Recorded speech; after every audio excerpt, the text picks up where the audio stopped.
こんにちは。日本語講師のゆりです。こんにちは、おつつです。このポッドキャストでは日本人の価値観や日本の文化、日常をテーマに自然な日本語で会話します。会話の種類と難しさは毎回あみだくじで決めています。今日の会話の種類はビジネス日本語です。ビジネス日本語ですか。ちょっと難しいかもしれませんね。そうですね。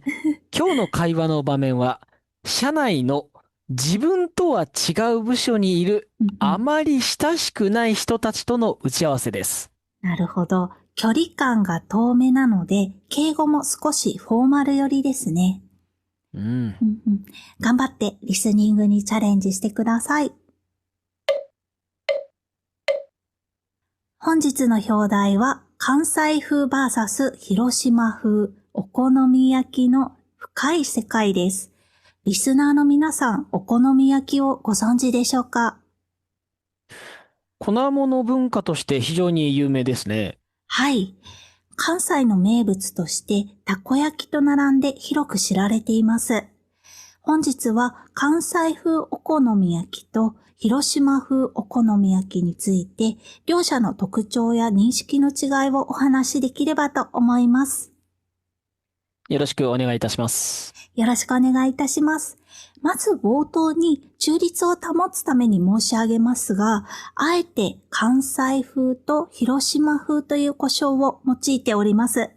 なぜなら、広島の方々にとって広島風と呼ばれること自体が少々不本意であり、また関西の方々にとっても関西風と名付けられることに違和感を覚えられる場合があるためです。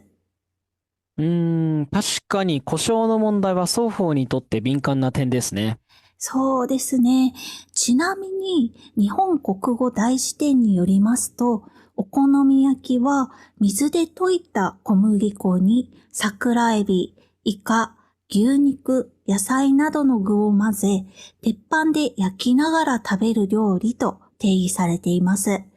従いまして、辞書的に申し上げれば、関西風お好み焼きがお好み焼きとして問題なく定義可能と考えられます。なるほど。辞書的な観点では関西風が正当に近いと言えそうですね。はい。ただし広島の方々からすれば、やはり我々のお好み焼きこそ本流とお考えになるのも自然かとお察しいたします。が優れているかという結論を出すのではなく、それぞれの特徴を整理し、文化的背景を理解していきたいと思います。その上で実際の声を拾ったところですね、関西風お好み焼きを好まれる方々の中には、関西風をたこ焼きに近いと感じられている方もいらっしゃるようです。なるほど。はい。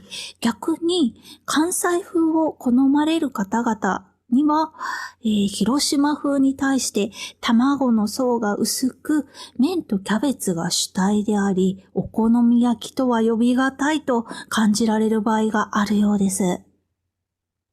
確かにそうしたご意見は耳にしたことがありますね。はい。正直申し上げますと、私自身も関西風をいただきますと、お好み焼きとしての完成度を強く感じます。ただ一方で、広島風には層を重ねる美しさがあり、職人技を拝見すると敬意を表さずにはいられません。まさにその通りですね。両者には異なる魅力がありますが、私の好みをあえて申し上げるのならば、関西風お好み焼きの生地と具材の一体感を特に好ましく思っています。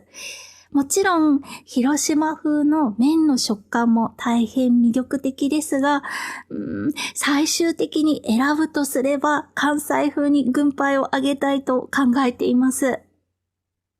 なるほど。大変興味深いご意見でございますね。やはり食文化における価値観は多面的に考察することが重要ですね。例えば、関西風は家庭で作りやすい点が強みと考えられます。うんうん。一方、広島風は専門店でいただく特別感が強調されているように思います。確かにおっしゃる通りですね。実際に私が行わせていただきました聞き取り調査においても、家庭での親しみやすさの点では関西風が優勢でした。ただ一方で、外食時の特別感という観点からは、広島風に高い評価が寄せられていました。その調査結果、大変参考になります。ゆりさんの聞き取り内容を拝聴し、両者の違いがより鮮明になったように感じます。私の方からも1点、リスナーの皆様にワンポイントアドバイスを申し上げます。広島に行かれた際も、大阪に行かれた際も、広島風お好み焼き、大阪風お好み焼きと表現するのではなく、例えば、大阪でお好み焼きが食べたいとおっしゃられるのが良いかと存じます。なるほど。風をつけない方が無用な論争を避けられるわけですね。そうですね。こう申し上げることで、地域間の議論や争いを生まず、安心してお好み焼きを楽しむことが可能ですよね。ワンポイントアドバイス、大変勉強になりました。とはいえ、最終的にはどちらが優れているかではなく、どう共存し得るかが重要であると考えています。関西風と広島風はそれぞれの地域に根付いた文化であり、相互に敬意を払いながら楽しむことというのが望ましいのではないのでしょうか。まさにその通りでございますね。私自身も関西人としての立場を踏まえつつ、広島風の良さを理解し、発信していくことが責務であると感じています。ありがとうございます。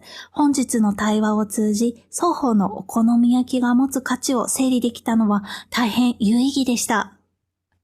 いや、こちらこそ、貴重なお話をお聞かせいただき、誠にありがとうございました。最後に、リスナーの皆様にお尋ねします。関西風お好み焼き、広島風お好み焼きをこれまでにお召し上がりになったことはありますか？もしすでにお試しになった方は、ぜひ感想をお聞かせいただけますと幸いでございます。例えば、どちらがお好みかなど、ちょっとしたご意見でも結構です。はい。リスナーの皆さんのご感想は私どもにとっても大変興味深く参考になるものです。ぜひコメント欄にお寄せいただければと存じます。さて、今日はこのくらいにしておきましょう。ビジネス日本語での会話だったので、少し難しかったんじゃないでしょうか。はい、確かに。私のレッスンではビジネス日本語を教えることができます。日本で働く予定のある方、失礼にならない喋り方を勉強したいという方は、ぜひ私とレッスンしましょう。インスタからプレプリーというサイトにアクセスしてレッスンを予約してください。それでは次のエピソードで